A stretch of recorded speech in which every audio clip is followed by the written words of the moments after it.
안녕하세요.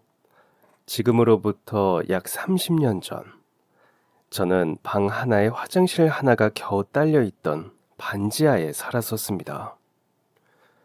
부모님께서 도심에서 사업을 하시다 부도가 났고, 시골에 계시는 부모님을 대신해 빚을 갚기 위해 전 그 동네에 남겨졌었어요.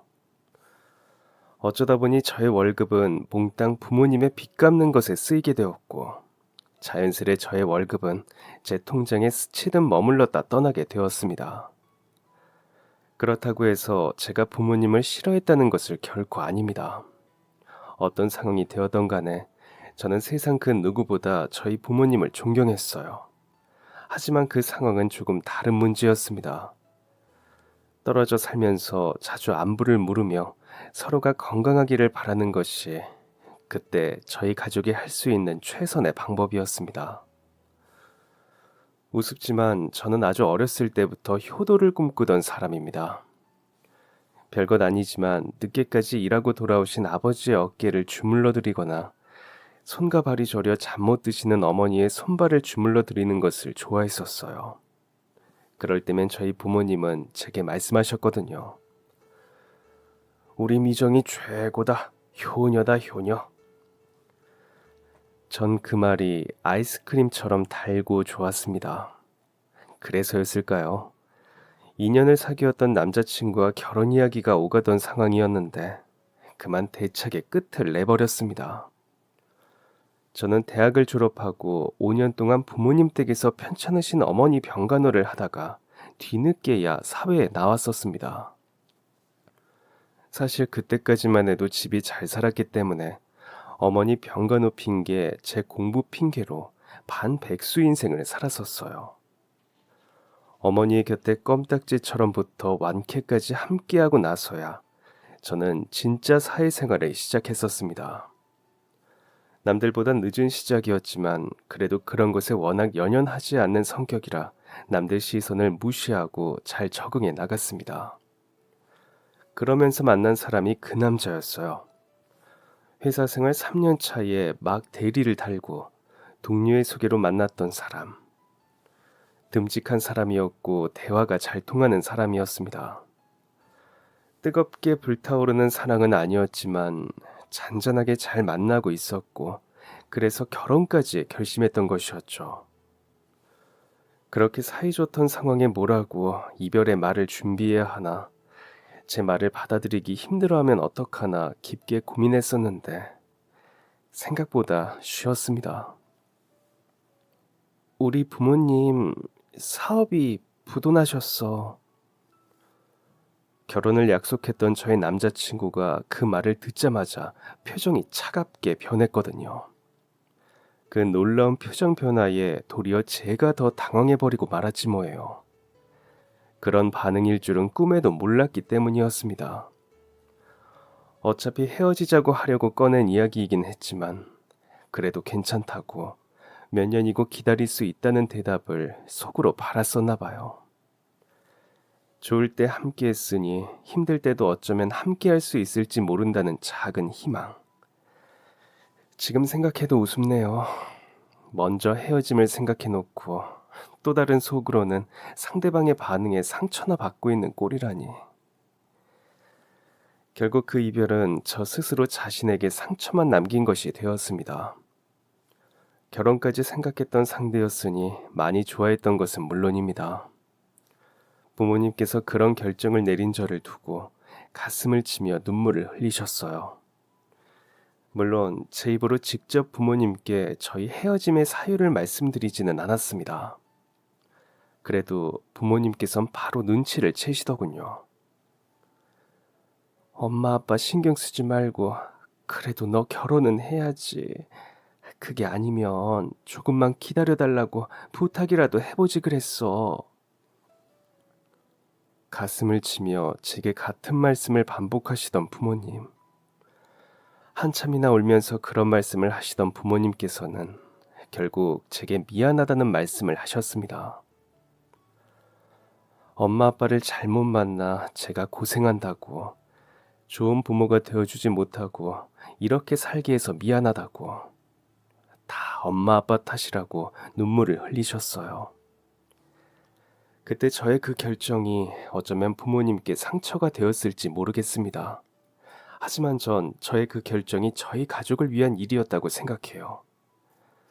저를 낳아주고 길러주신 부모님께서 그렇게 힘든 상황에 처했는데 저만 좋자고 결혼을 하는 것은 말이 안 되는 것이라 생각했습니다.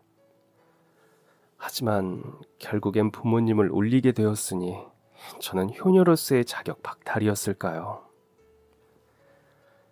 그렇게 결혼을 물리고 5년이라는 시간 동안 내내 빚만 갚으며 살았습니다. 그리고 마침내 길고 지겹기만 하던 빚으로부터 해방되어 가고 있었어요. 정말 얼마 남지 않았었습니다. 와, 이게 끝이 오긴 오는 것이구나.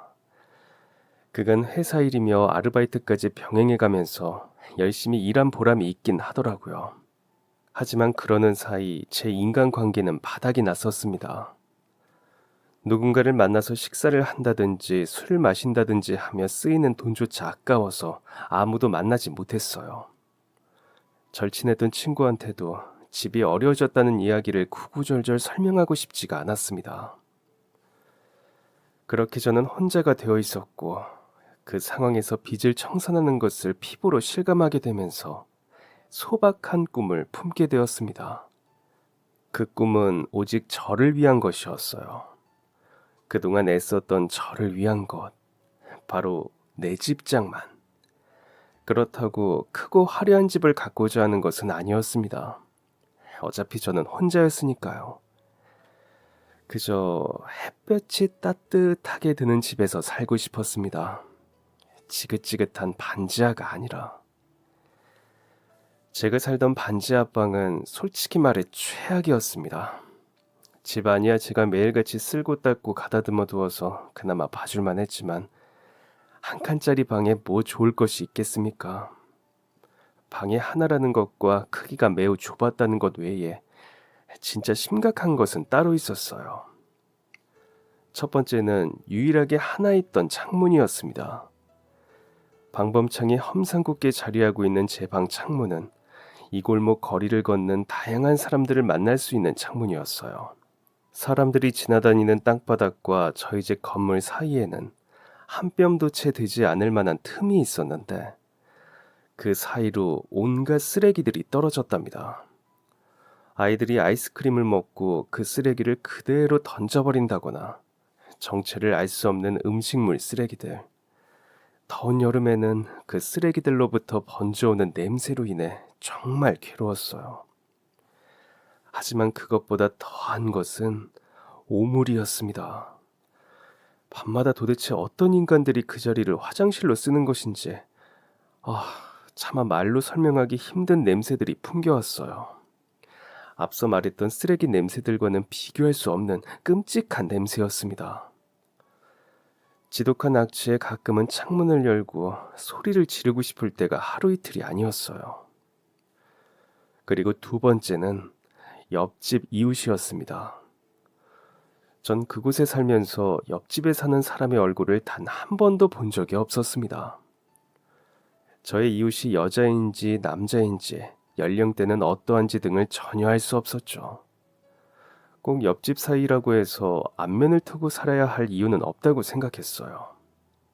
그런데 얼굴도 목소리도 모르는 그 이웃은 참으로 존재감이 뚜렷했습니다. 하루 종일 그 안에서 뭘 하는 건지 지독한 구름과자 냄새가 문틈 사이를 비집고 밖으로 튀어나와 제 방까지 들어오는 것 같았습니다. 사람들이 피워대는 일반 담배 냄새와는 차원이 다른 냄새였어요. 뭐랄까 찌든내 같은 냄새가 난다고 해야 할까요? 아니면 그 재떨이 냄새라고 해야 하나요?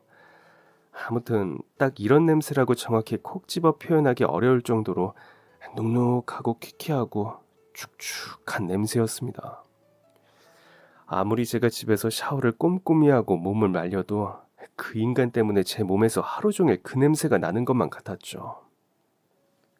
그뿐만이 아니었습니다. 음악을 하는 사람인 건지 밤이고 낮이고 할 것도 없이 시끄러운 소리가 언제나 났습니다. 하루는 일렉 기타 소리가 났다가 또 어떤 하루는 무슨 악기인지조차 알 수 없는 요란한 소리가 났어요. 처음 하루 이틀은 옆집에 예술가가 사는 줄 알고 신기하게만 생각했었습니다. 그런데 365일 단 하루도 빠짐없이 저는 알지도 못하는 곡을 연주해야 되는 소리를 듣고 있으면 더 이상 그 소리가 음악이 아니라 소음처럼 느껴질 수밖에 없답니다. 그러니 꼭 벗어나고 싶었던 것입니다. 사람들의 오물 테러를 받지 않아도 되고 원치 않은 악취와 소음으로부터 해방될 수 있다면 어디든 좋았어요. 반지하 그곳은 제가 아무리 노력해도 절대 저만의 공간이 될 수 없는 공간이었습니다. 그래서 그런 꿈을 품게 된 거예요. 저의 집을 갖는 것, 그리고 빚을 전부 갚아냄으로 인해 그 꿈에 비로소 한 발 가까워졌다는 것이 뿌듯했습니다.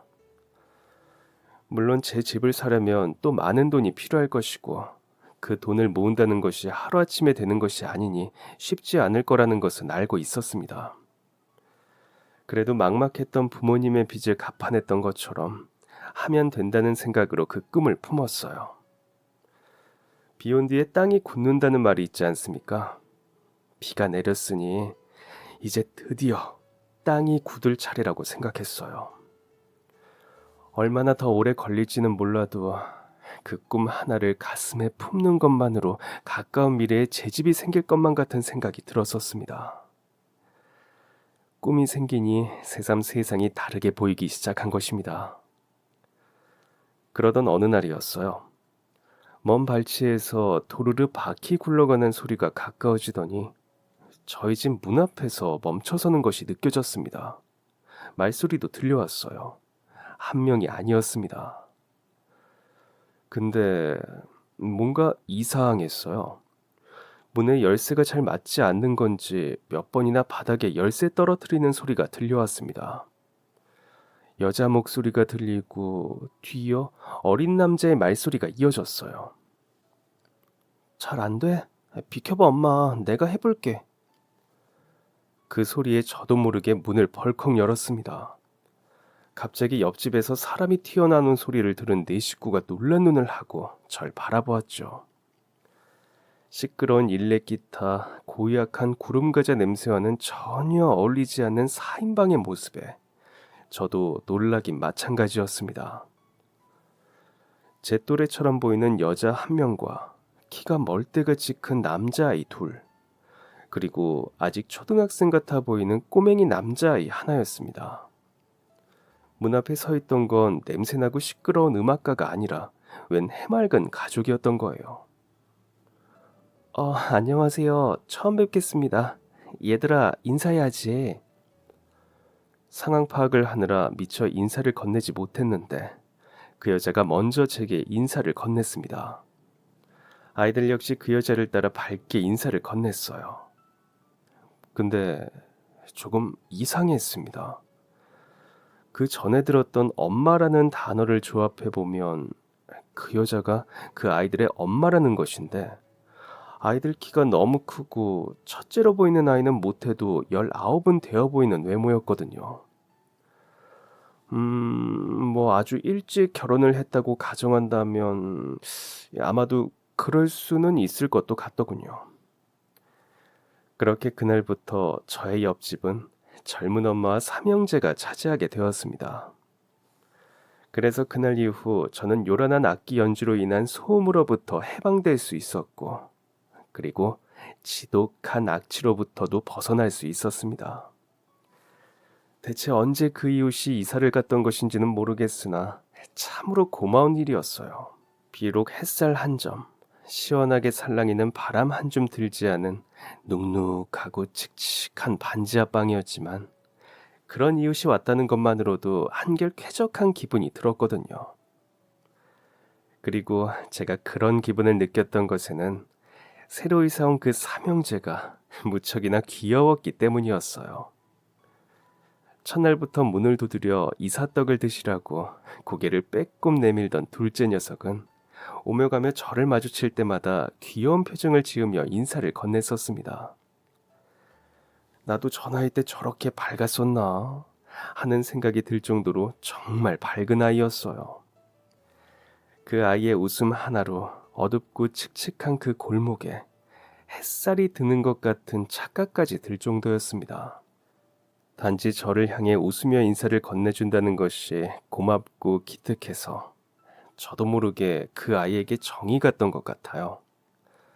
그래서 출퇴근길에 슈퍼를 그냥 지나치지 못하고 항상 간식거리를 사들고 다니게 되었습니다. 아이를 마주치면 뭐라도 쥐어주고 싶은 마음이었죠.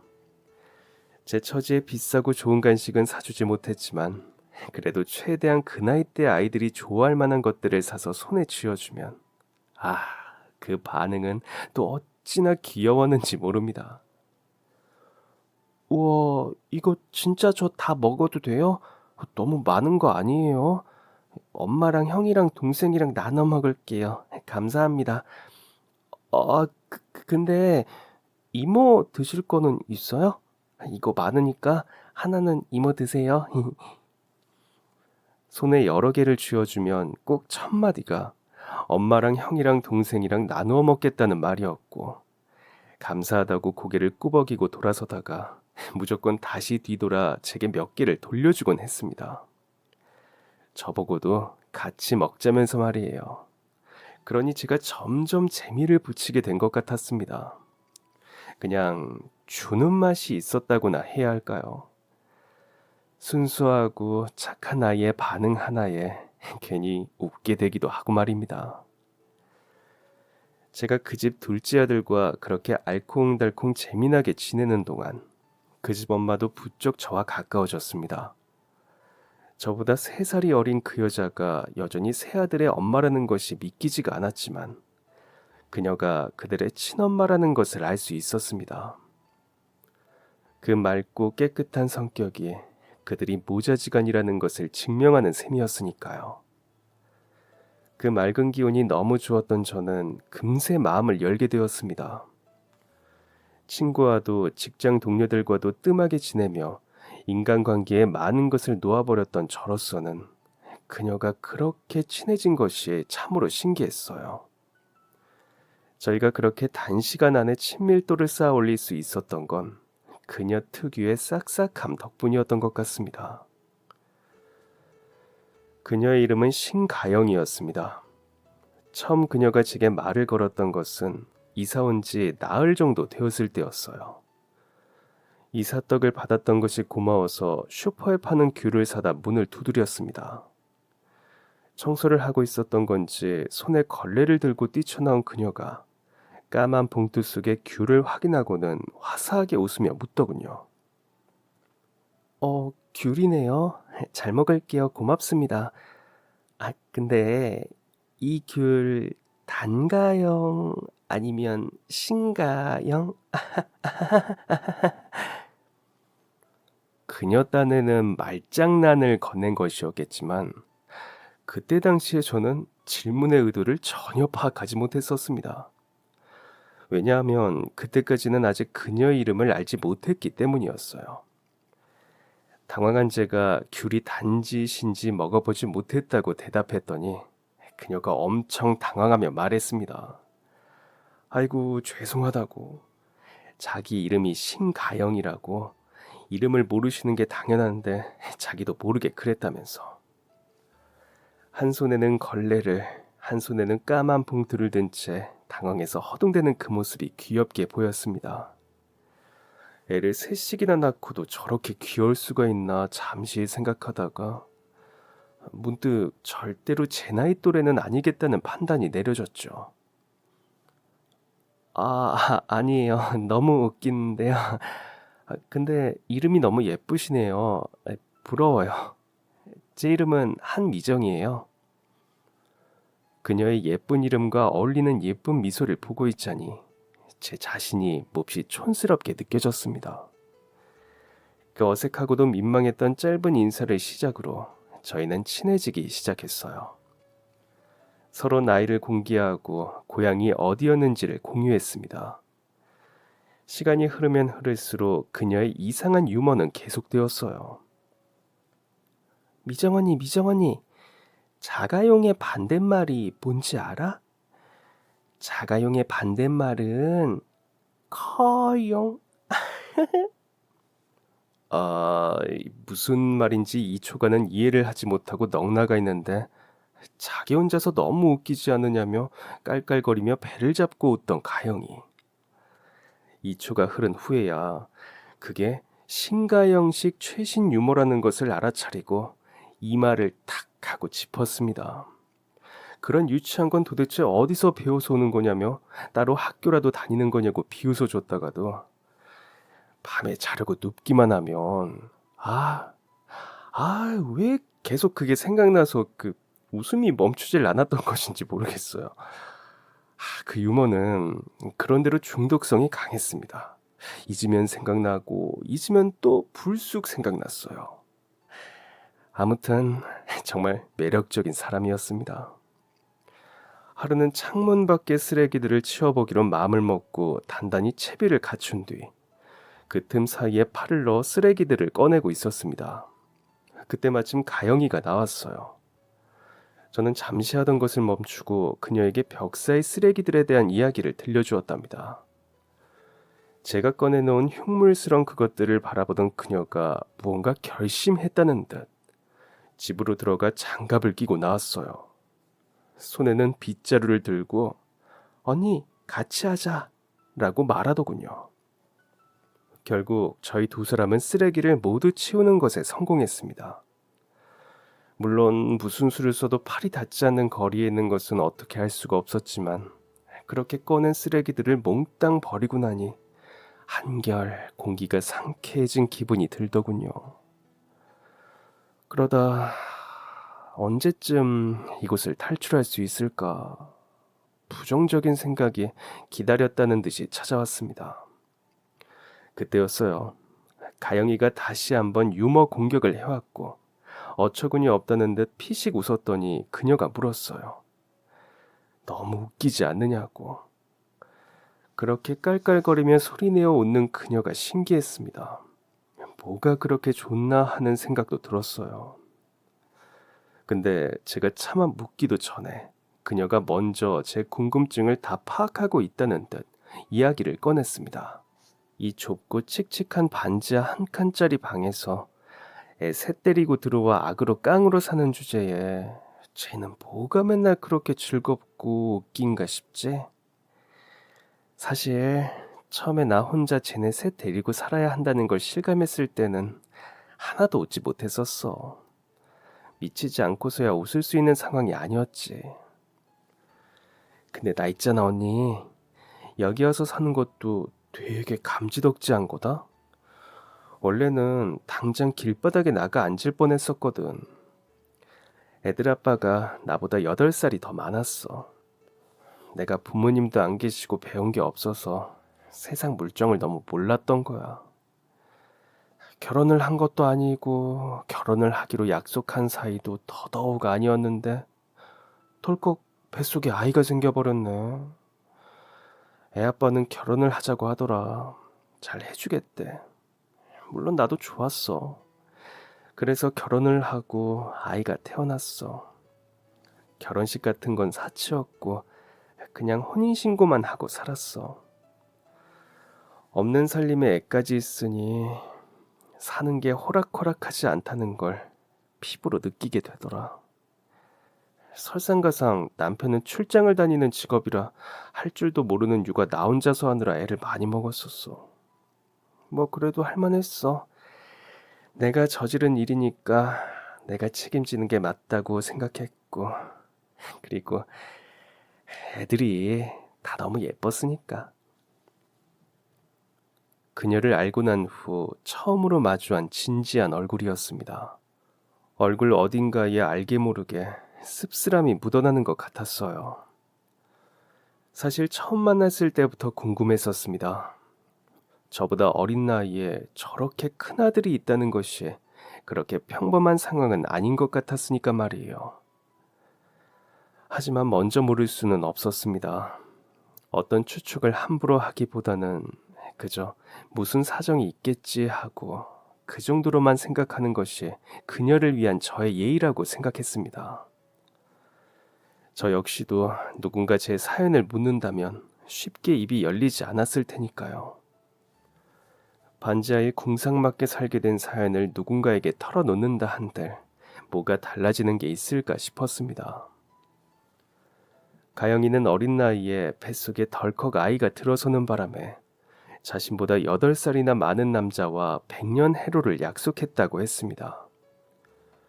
둘 다 좋지 못한 형편이었고 아이를 지울 수 없으니 그냥 낳아서 기르자는 생각으로요. 함께 살면서 하나둘씩 마련하고 맞춰가면 되겠다고 그녀는 그렇게 꿈을 품었었다고 했어요. 그런데 생각보다 그 생활은 힘들었다고 합니다. 세월이 흐르면 흐를수록 남편은 출장이 잦아져만 갔고 설상가상 뱃속에는 둘째까지 들어서게 되었다고 했죠. 철이 없었던 거지. 첫째 낳고 그렇게 고생을 하면서 살았으면서 그렇게 첫째랑 3살 차이가 나는 둘째를 또 낳게 됐어. 근데 막상 낳고 보니 또 얼마나 예쁘고 사랑스럽기만 하던지. 그래서 머릿속으로 오직 한 가지 생각뿐이었어. 나만 참으면 된다. 나만 웃으면 된다. 뭐 그런 생각. 그러다 남편이 하던 일에서 성과를 보고 승진을 하면서 우리도 좀 살만해지더라. 그맘때쯤 남편이 몇 번이나 물어봤었어. 이제라도 결혼식 올리지 않겠느냐고. 근데 나도 살림하느라 머리가 어떻게 된 건지 그러기가 싫더라고. 아니, 사실 본심은 너무나도 결혼식을 올리고 싶었지만 그 돈으로 애들이랑 남편 맛있는 거 한 번 더 먹이고 좋은 옷 한 벌 더 입히고 싶은 거야. 짧은 결혼식 잠깐의 그 돈을 쓰는 것보다 가족들을 위해 쓰는 게 나한테는 더 큰 행복이었거든. 아쉬운 것도 있었지만 그래도 그렇게 한동안은 별 걱정 없이 살았어. 애들도 무럭무럭 잘 자랐고. 근데 덜컥 셋째가 들어서 버렸네. 그래도 그때는 첫째나 둘째 가졌을 때처럼 절망적이지는 않았어.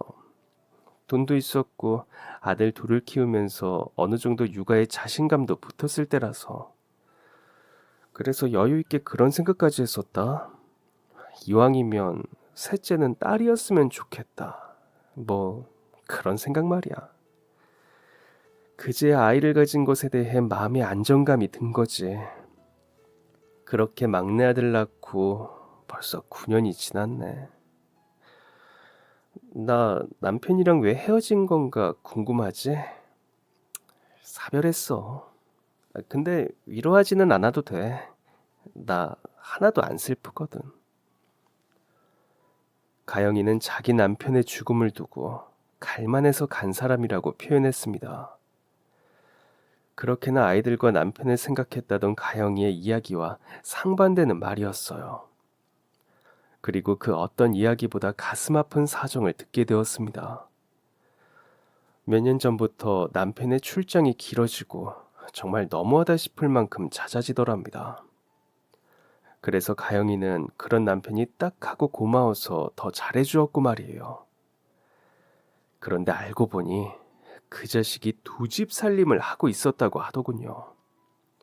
그걸 알게 된 계기도 황당했습니다.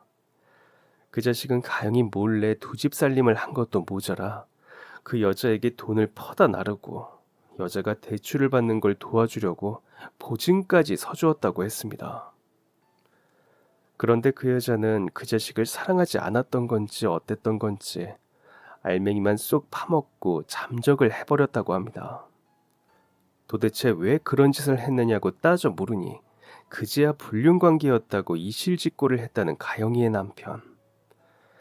그래도 그동안 함께 살았던 정이 있고 무엇보다 아이들이 셋이나 있으니 꼭 참으며 없던 일로 묻어버리고 잘 지내보려고 했다고 해요. 그런데 그 자식이 가영이한테 결코 씻을 수 없는 상처를 안겨준 것입니다. 집까지 홀랑 날려먹은 것도 모자라 사랑이라 믿었던 여자가 자기를 배반한 것을 알게 된 남편은 자신의 신세를 한탄하며 스스로 숨을 거두었다고 했습니다. 가영인 믿을 수 없어서 엉엉 울다가 도저히 감당하기 힘들어 자기도 그냥 모든 걸 내려놓고 싶었다고 했어요. 하지만 가영이의 곁에는 새 아이가 있었습니다. 부모 때문에 상처받는 것은 자기 하나로 족하다고 생각했다는 그녀의 얼굴이 지나치게 아름다워 더 가슴 아팠어요. 그래서 애들 데리고 살아보려고 이방 저방 전전하면서 나름의 방법을 터득한 거야. 어차피 살아야 하는데 사람이 어둡고 축 처져 있으면 될 일도 안 되는 것 같더라고. 뭐 언제 해뜰 날이 오겠나 싶지만 비록 이렇게 칙칙한 데 살아도 칙칙한 사람까지는 되기 싫어서. 그래서 일부러 더 웃고 웃을 일을 만들려고 노력하고 그래. 하다 보면 되게 편해. 복잡한 생각이 깨끗하게 청소되는 느낌? 저보다 어린 그녀였지만 삶을 대하는 그녀의 태도가 진심으로 존경스러웠습니다. 아마 모진 비바람을 맞서본 사람이라서 가질 수 있는 마음인 것이겠죠. 그날 나누었던 그 진솔한 대화로 저희는 한층 더 가까워졌습니다. 그렇게 가영이와 제가 언니 동생하며 좋은 사이로 지내던 어느 날이었습니다. 첫째 아이가 고등학교 3학년 수험생이라 정신이 없다고 하던 가영이의 얼굴을 기억합니다. 제게 당분간 일이 바빠서 얼굴을 자주 못 볼 수 있다고 말하기에 그냥 그런가 보다 했었는데, 우연히 들렀던 고깃집에서 그 집 첫째 아들을 보게 되었어요. 몸에는 앞치마를 두르고 뜨거운 연탄불을 나르고 있던 첫째. 한참 수험 공부를 하고 있어야 할 녀석이 거기서 그러고 있는 모습이라니 놀라서 캐묻지 않을 수가 없었습니다. 너 임마 왜 여기서 이러고 있어? 수능 공부해야지. 그리고 저는 결코 조금의 의심도 하지 못했던 충격적인 이야기를 듣게 되었습니다. 사실 저희 엄마가 병원에 계세요. 엄마가 이모한테는 절대 말씀드리면 안 된다고 당부하셨는데 저희 엄마 암이에요. 무슨 뚱딴지 같은 소리인가 했습니다. 그렇게 밝고 예뻤던 사람이 암이라니. 힘든 상황 속에서도 어떻게든 웃으면서 잘 살아보려고 했던 사람이 암이라뇨. 사태의 심각성을 파악하기 위해 저는 당장 가영이가 있다는 병원으로 달려갔습니다. 그리고 제 눈으로 직접 그녀의 상태를 확인하는 그 순간, 전 그 자리에서 한 발자국도 움직이지 못했습니다. 제가 알던 그녀의 모습은 도저히 찾아볼 수가 없었어요. 알아보기 힘들 만큼 퉁퉁 부어버린 온몸, 까맣게 변해버린 얼굴과 피부. 차마 그녀의 곁으로 다가갈 수가 없었습니다. 사람의 그런 모습을 실제로 보는 것도 처음이었고, 어쩌면 그녀가 죽을지도 모른다는 생각에 눈앞이 캄캄해서 도저히 그녀에게 말을 걸 수가 없었습니다. 비겁한 저는 그대로 병원을 도망쳐 나와 거리를 떠돌다 다시 첫째 민석이를 만나게 되었습니다. 너 지금 집에 가니? 민석이는 고개를 끄덕였습니다.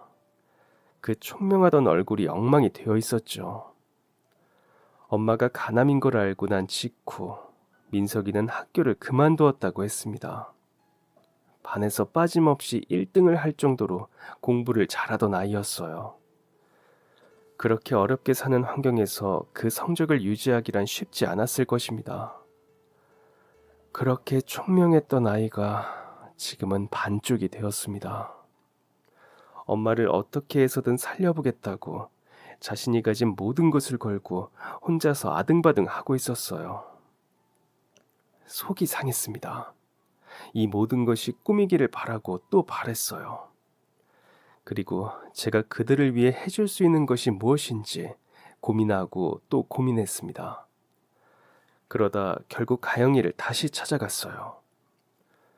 여전히 퉁퉁 부은 얼굴의 가영이는 저를 보고 눈물을 멈추지 못했습니다. 저한테 이런 모습을 보여주고 싶지 않아 거짓말을 했다고, 미안하다고 사과를 건네어왔어요. 제게 사과를 할 생각부터 하는 가영이가 너무 아까워서 저도 눈물이 났습니다. 세상에 나쁘고 못된 사람들이 얼마나 많은데 왜 하필 이렇게나 착한 사람이 이런 일을 당해야 하는 것인지 속이 너무나 답답하고 억울했어요. 저는 가영이에게 약속했습니다. 네가 병원에 있는 동안 애들은 내가 최선을 다해서 챙겨주겠다고. 그러니까 울지 말고 네가 늘 했던 것처럼 밝은 생각을 가지려고 애써줘. 알았지, 가영아? 너 할 수 있어. 아니, 너는 해야만 해. 꼭 다시 일어나자. 응? 넌 할 수 있어, 가영아. 민석이도 가영이도 그 사람들에게 가장 필요한 것은 응원의 말이었을 것입니다. 괜찮아질 거라고, 우리는 할 수 있다고 반복해서 그 말을 하다가 집으로 돌아왔습니다. 불 켜진 옆집 창문. 문을 두드리니 셋째 민현이가 문을 열었어요. 저는 신발을 벗고 그 집에 들어가 쌀을 씻고 밥을 지었습니다. 그리고 저희 집 냉장고에 있는 반찬을 모조리 꺼내어 그 집 냉장고에 넣어두었습니다. 김치 한 포기를 썰어 김치찌개를 끓여두고 아이들에게 일렀어요. 이제 당분간 이모가 너희 밥 챙겨주고 숙제 챙겨주고 할 거야. 공부할 때 모르는 것 있으면 이모한테 물어보고. 엄마라는 존재가 없는 집. 첫째 형마저 돈을 벌겠다고 밖으로 나가 집에는 둘뿐이었습니다. 밥도 할 줄을 모르고 그저 라면을 끓여 먹는 것이 전부였던 두 녀석에게 당분간은 식사를 책임지겠다 약속했어요. 아이들은 다 알고 있다는 듯 슬픈 표정으로 고개를 끄덕였습니다. 애들 밥 먹는 것을 보다가 셋째 초등학교 숙제를 챙겨주고 집 정리를 대충 하고 난 후에야 집으로 돌아갔습니다. 그러는 내내 목이 메여와 정말 괴로웠습니다. 몇 달을 그렇게 했는지 모르겠어요. 매일매일 단 하루도 빠짐없이 가영이를 위해 기도했지만 어쩐지 상태에 차도가 보이질 않았습니다. 그리고 결국 절대 그렇게 되지 않기를 바라고 또 바랐던 그 일이 일어나고야 말았어요. 가영이의 눈이 영원히 감기고 말았습니다. 뒤집어진 속을 간신히 억누르며 그녀의 장례를 치러야 했습니다. 가영이가 있어 웃음꽃이 피었던 저희의 반지하에는 언제 그랬냐는 듯 웃음기가 싹 사라졌습니다. 저도 힘들었지만 아마 아이들이 가장 힘들었을 거예요. 그로부터 1년이라는 시간이 무디게도 흘러갔어요. 민석이는 묵묵히 아르바이트를 하다가 검정고시로 졸업장을 땄습니다. 참으로 대견스러웠죠. 무사히 수능을 치르고 나서는 민석이, 민준이, 민현이를 나란히 데려다 고기를 사 먹였습니다. 눈치를 보며 먹는 모습을 보니 괜히 더 가슴이 찡했어요. 그래서 고기를 구워주다 화장실에 간다는 핑계로 잠깐 자리를 피해 주었습니다. 제가 없는 동안 편하게 마음껏 먹으라고요. 제가 그 어린 것들에게 해줄 수 있는 것은 겨우 그게 다였습니다. 공부를 잘했던 첫째 민석이의 수능 시험은 아닌 척했지만 사실 제 최대의 관심사였습니다. 좋은 대학에 갈 수 있는 성적이라는 것을 잘 알고 있었던 저는 그 결과가 나오기만을 눈이 빠지도록 기다렸던 것 같아요. 대학이라도 원하는 곳에 합격한다면 그 얼굴에 조금이라도 웃음꽃이 피어나지 않을까 생각했습니다. 그런데 아무리 기다려도 소식을 전하지 않더라고요. 이상하다 생각하던 찰나 그 집 막내 민현이의 숙제를 도와주러 그 집에 들르게 되었습니다. 민현아, 민석이 형 대학 결과 아직 안 나왔어? 그냥 대놓고 첫째한테 물어보기가 조심스러워서 민현이에게 물어보게 되었죠. 그랬더니 민현이가 살짝 눈치를 보더니 잘 들리지 않을 정도의 작은 목소리로 하고 말했습니다. 아니요, 이모, 형, 대학 붙었어요. 붙었다는 소식에 뛸 듯이 기쁜데 민현이는 기운이 없어 보였어요. 마치 해서는 안 되는 이야기를 하는 사람처럼 눈치를 보면서 말이죠. 무슨 일이 있구나 하는 생각이 들어 이유를 묻지 않을 수 없었습니다. 형이 대학 합격한 게 기쁘지 않느냐고, 이모는 너무 기쁜데 민현이는 왜 이렇게 힘이 없느냐고. 그랬더니 민현이가 하는 말에 코끝이 시큰거렸습니다. 형이 불쌍해서요. 대학 붙었는데 우리 때문에 못 가요. 대학 갈 돈이 없어서. 민석이 형은 그런 거 아니라고 하는데 민준이 형이 그랬어요. 우리 때문에 대학 갈 돈 없어서 못 가는 거라고. 그래서 저 형한테 너무 미안해요. 형이 돈이 없어 대학을 못 간다는 말을 듣고 자기 때문인 것 같아서 형이 불쌍하고 미안하다고 하는 민현이가 안쓰러웠어요. 그러면서 그냥 전 그것들이 기특했습니다. 혼란스럽고 두려운 상황 속에서도 여전히 서로를 위하고 사랑할 줄 아는 모습들이 말이에요. 다음날 저는 곧장 은행으로 향했습니다.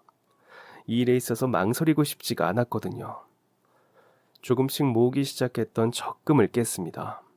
민석이를 꼭 대학에 보내고 싶었기 때문이었어요. 그리고 아이들이 서로 자기 탓을 하며 미안해하지 않았으면 했습니다. 민석이는 몇 번이고 그걸 거절하다가 결국에는 울면서 그 돈을 받아들었습니다. 전 말했어요. 민석아, 네가 첫 단추를 잘 끼워야 애들도 힘들지 않게 하고 싶은 거 하면서 살 수 있어. 너희 엄마가 너 공부 잘하는 거 얼마나 자랑스러워 했는지 알지? 돈 때문에 대학 포기하지 마. 가서 악착같이 공부해서 장학금 받으면서 다녀. 잠 좀 덜 자고 알바해서 생활비 보태었어. 조금 힘들어도 너는 해낼 수 있을 거야. 너희 엄마가 해냈던 것처럼. 그리고 이모도 네가 너무 잘 해낼 거라고 믿어 의심치 않는데 넌 어때? 할 수 있지? 그렇게 민석이는 법대에 들어갔고 저는 얼마 지나지 않아 아이들의 곁을 떠나게 되었습니다. 시골에서 농사를 지으며 지내고 계시던 저희 부모님을 도와주던 사람이 한 명 있었는데 몇 번 오며 가며 마주치고 밥도 같이 먹고 하다 보니 정이 들어 살림을 합치기로 했기 때문이었습니다. 전혀 연줄 없는 낯선 아줌마 아저씨를 자기 부모처럼 들여다보며 꾸준히 일을 도와주었던 그 사람의 순박하고 선한 마음가짐에 마음을 빼앗겼어요. 시골에 내려가서 늦은 결혼식을 올리고 살면서도 종종 삼형제와 연락을 나누며 지냈습니다. 민석이가 변호사가 되었을 때는 그곳으로 달려가 맛있는 밥을 사주기도 했습니다. 저 사는 것 좀 챙겨보겠다고 그 녀석들을 두고 온 것이 내내 후회가 되었었는데 보란듯이 멋지게 시험에 합격해 변호사가 된 민석이가 너무나 기특하고 대견했어요. 안 본 사이 민석이는 두 동생에게 멋진 형이자 좋은 보호자가 되어 있었습니다. 마음이 놓이더군요. 그 후 종종 연락을 나누는 것 외에는 따로 만나거나 하지 않고 지냈습니다. 그러다 제가 시골에 내려가 살게 된 지 15년이 흘렀을 때쯤 다시 한번 민석이를 만나게 되었습니다. 결혼을 한다고 하더라고요. 그 이야기에 눈물이 나서 혼났습니다. 세월이 어쩜 그렇게나 빠를 수가 있단 말입니까? 그 어린 것이 언제 어른이 되어 벌써 장가를 간다뇨. 잊지 않고 제게 좋은 소식을 전해준 민석이에게 진심으로 고마웠습니다. 어른이 되어버린 민준이와 민현이의 모습도 가슴 뭉클했고요. 어른이 되었는데도 제 눈에 두 녀석이 귀여운 것은 여전했지만 말이에요. 결혼식은 성대하고 화려했습니다. 제 생에 그렇게 넓고 큰 예식장에서 그렇게 많은 사람들의 축하를 받는 결혼식은 처음이었어요. 그리고 그 주인공이 민석이라는 것이 실감이 나지 않을 정도로 영화나 드라마에서나 보던 화려한 결혼식 그 자체였습니다. 그간 민석이가 어떤 삶을 살았는지는 몰라도 열심히 살았다는 것이 느껴졌습니다. 결혼을 하는 집안이 재벌가라고 들었어요. 그래서 결혼식이 그렇게나 화려했나 봅니다. 너무 훌륭하고 멋있게 잘 살고 있는 것 같아서 가영이 생각에 뒤돌아 정말 많이 울었습니다. 어느 날 불쑥 옆집으로 찾아왔던 젊은 엄마와 삼형제. 그 식구들은 생각보다 더 대단하고 멋있는 사람들이었던 것입니다. 그렇게 감격적인 결혼식을 축하해주고 다시 집으로 돌아왔는데 얼마 지나지 않아 다시 민석이가 연락을 해왔어요. 그리고는 이상한 말을 하더군요. 이모, 제가 드디어 빚 갚을 때가 온 것 같습니다. 덜덜 떨리는 목소리. 불현듯 가영이가 아팠을 때 제게 무섭다고 했던 그 목소리가 떠올라 심장이 저 아래로 무겁게 떨어졌습니다. 왜 그러느냐고, 갑자기 무슨 소리를 하는 거냐고 걱정스레 물었더니 민석이가 말했어요. 저희 장인어른께서 이모께 감사하다고. 15년 전 적금을 끼어 민석이의 등록금을 내주었던 제게 그 장인이 고맙다고 선물을 주고 싶다는 말을 전했습니다. 전 당황했어요. 그리고 저로선 정말 낯간지러운 일이기도 했습니다. 벌써 15년이 지난 일이었어요. 그걸 어쩌다 자기 장인한테까지 이야기를 했는지도 의문이었지만 그렇다고 저한테 고마워하며 선물까지 하겠다는 그 장인도 의문이었습니다. 너무 부끄럽고 쑥스러워서 싫다고 서둘러 전화를 끊어버렸어요. 그런 걸 바라고 했던 일이 아니었지 않습니까? 그리고 그 정도였으면 충분히 제 뜻을 알아들었을 것이라 생각했습니다.